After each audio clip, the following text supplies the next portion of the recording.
Greetings, I'm Nobulali Dili, reporting for pvnews.online, and these are today's headlines. It's the second day of the annual Tourism Leadership Conference.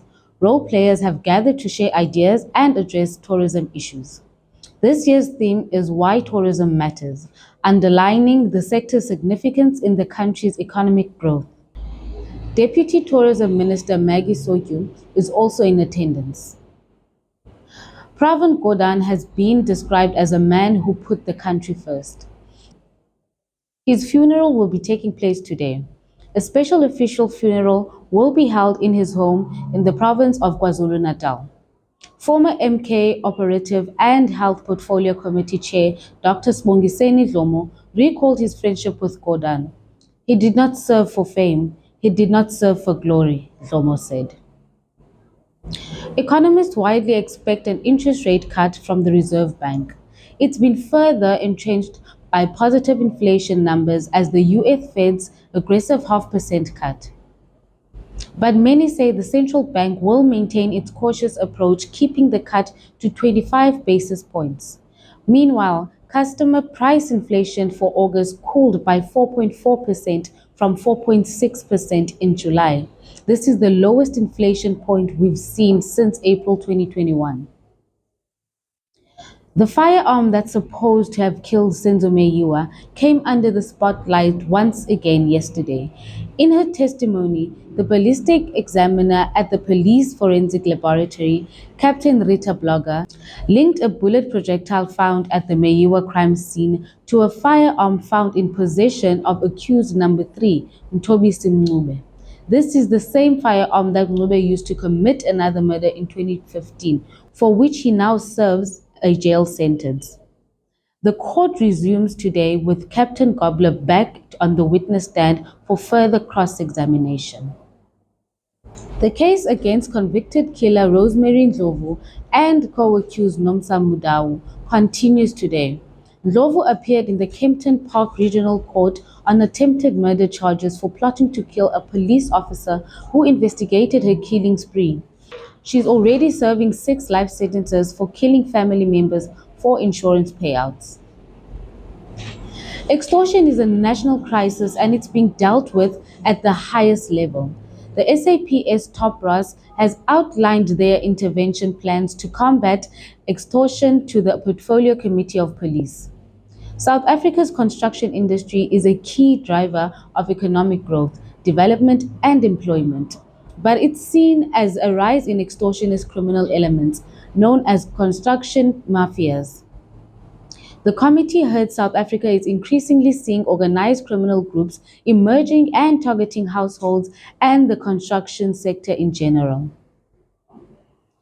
The JSE All Share Index was largely in the red yesterday at the close of business, trading at just over 82,416 points, down by 0.74%.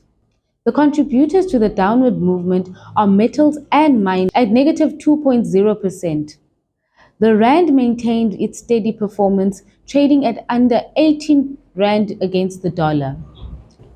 A Japanese boy stabbed on his way to school in China died early today, Tokyo's Foreign Minister Yoko Kamiwawa said, an incident that has inflamed tensions between the neighboring countries.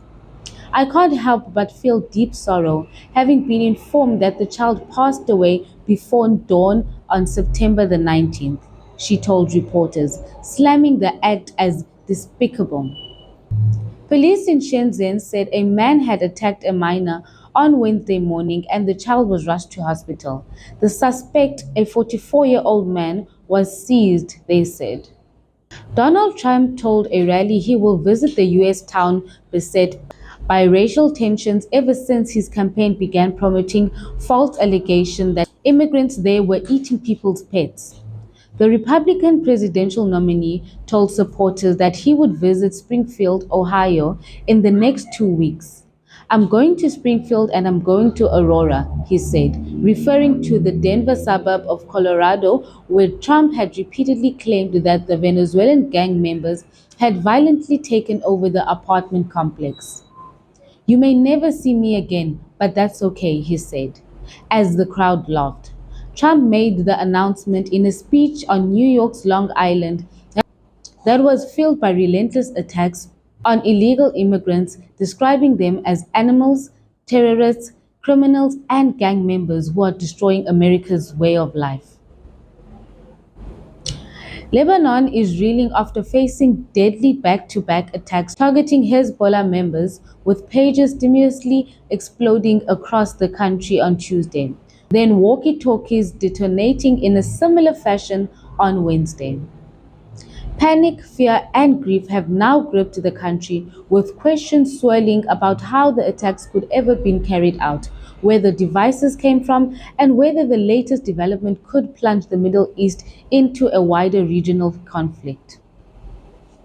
In our sports news, Shohei Ohtani stole his 49th base and moved closer to becoming the first player in Major League history with 50 homers and 50 steals in the season as the Los Angeles Dodgers beat the Miami Marlins 8-4 Wednesday night. Ohtani, who began the day too shy to even mark, singled out to lead off the game, then swept second. He flew out to left, struck out, lined out the right, and struck out in his next four plate appearances. Oxnard and the rest of Springboks pack are preparing to go back to the dark place ahead of the much-anticipated scrum battle in their rugby championship match against Argentina. The dark place, or the dark gutter, is where the Springboks thrived during the Rugby World Cup, when they had to dig deep to win 3 successive knockout matches to lift the Webb Ellis Trophy in France. Inter Milan boss Simone Inzaghi said the Italian champions produced a giant performance to leave Manchester City frustrated in a 0-0 draw to begin their Champions League campaign on Wednesday. One of the selling points of the new expanded Champions League format was to bring together the continent's elite teams more often before the knockout stage. That's it for today's headlines. If you haven't subscribed on our YouTube channel, please subscribe at pvnews.online. Follow us on Facebook, Instagram, and on X. Download our mobile app at iStore and on Play Store. I am Nobulali Dili, reporting for pvnews.online, signing out.